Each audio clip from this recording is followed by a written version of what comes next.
നമ്മളുടെ normal table top മെഷീനിൽ ഇതുപോലെ എംബ്രോയ്ഡറി ചെയ്യാൻ പറ്റുമെന്ന് നിങ്ങൾക്ക് എത്ര പേർക്കറിയാം? എനിക്ക് സത്യം പറഞ്ഞു കഴിഞ്ഞാൽ ഈ മെഷീൻ വാങ്ങുന്ന ടൈമിൽ ചില വീഡിയോസൊക്കെ കണ്ടിട്ടുണ്ടായിരുന്നു. പക്ഷേ ആ സമയത്ത് അത് അത്ര അങ്ങോട്ട് ശ്രദ്ധിച്ചിട്ടുണ്ടായിരുന്നില്ല.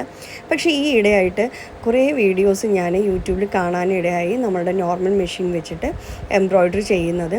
അപ്പോൾ ഇതിൽ കുറച്ച് സെറ്റിങ്സൊക്കെ ചെയ്യാനുണ്ട് കേട്ടോ. ഞാൻ ഉഷയുടെയാണ് മെഷീൻ യൂസ് ചെയ്തിട്ടുള്ളത്. അപ്പോൾ ഞാൻ ഇന്നാണ് ആദ്യമായിട്ട് ഇതൊന്ന് ട്രൈ ചെയ്ത് നോക്കുന്നത്. അപ്പോൾ എനിക്കത് അത്യാവശ്യം കുഴപ്പമില്ലാണ്ട് തന്നെ കിട്ടുന്നുണ്ടായിരുന്നു. ശരിക്കും നമ്മളിത് നന്നായിട്ട് പ്രാക്ടീസ് ചെയ്യണം. നമ്മളുടെ കൈ ആ ഒരു ഫ്ലോയിൽ നമുക്ക് ആ ഒരു ഇതിൽ തന്നെ കിട്ടണം എന്നുണ്ടെങ്കിൽ നമ്മൾ കുറേ തവണ പ്രാക്ടീസ് ചെയ്താൽ തന്നെയാണ് ആ ഒരു ഇത് ഭംഗിയിൽ കിട്ടുള്ളൂ. പക്ഷേ എനിക്കിന്ന് ചെയ്തപ്പോൾ വലിയ കുഴപ്പമില്ലാണ്ട് ഈ ഒരു ഫ്ലവർ എല്ലാം ചെയ്യാൻ പറ്റി. ഞാൻ ജസ്റ്റ് ഒന്ന് പ്രാക്ടീസ് ചെയ്യാനല്ലേ എന്ന് വിചാരിച്ചിട്ട് കൈ കൊണ്ട് തന്നെയാണ് ഒരു ഫ്ലവർ വരച്ച് ചെയ്ത് നോക്കിയത്.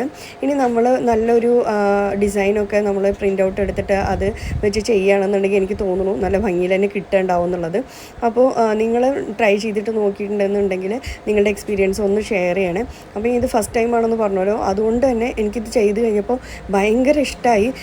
ഞാൻ സിൽക്ക് ത്രെഡാണ് യൂസ് ചെയ്തിട്ടുണ്ടായിരുന്നത്. കാരണം ഞാൻ കാണുന്ന വീഡിയോസിൽ നോർമൽ ത്രെഡ് യൂസ് ചെയ്തിട്ടും സിൽക്ക് ത്രെഡ് യൂസ് ചെയ്തിട്ടൊക്കെ വീഡിയോസ് ഞാൻ കണ്ടിരുന്നു. പക്ഷേ സിൽക്ക് ത്രെഡ് കൊണ്ട് ചെയ്യുമ്പോൾ നമുക്ക് ആ എംബ്രോയ്ഡറിക്ക് ഒന്നുകൂടി ഭംഗി കൂടുതൽ കിട്ടുന്ന പോലെ എനിക്ക് ഫീൽ ചെയ്തു.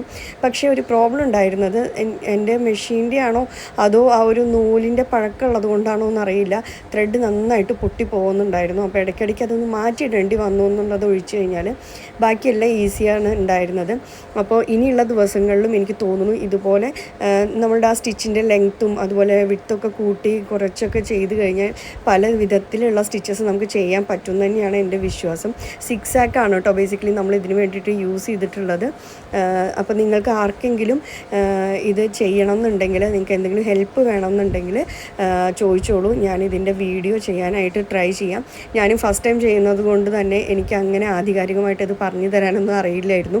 പക്ഷേ ചെയ്ത് കഴിഞ്ഞപ്പോൾ എനിക്ക് തോന്നുന്നു ഇനി നമ്മൾ കുറച്ചും കൂടി ദിവസം പ്രാക്ടീസ് ചെയ്ത് കഴിഞ്ഞാൽ ചെയ്യാൻ പറ്റും. അതും നല്ല നല്ല ഡിസൈൻസിൽ കൂടെ നമ്മൾ ചെയ്ത് കഴിഞ്ഞു വെച്ചാൽ അതിൻ്റെ ഭംഗിയും വേറെ തന്നെയായിരിക്കും.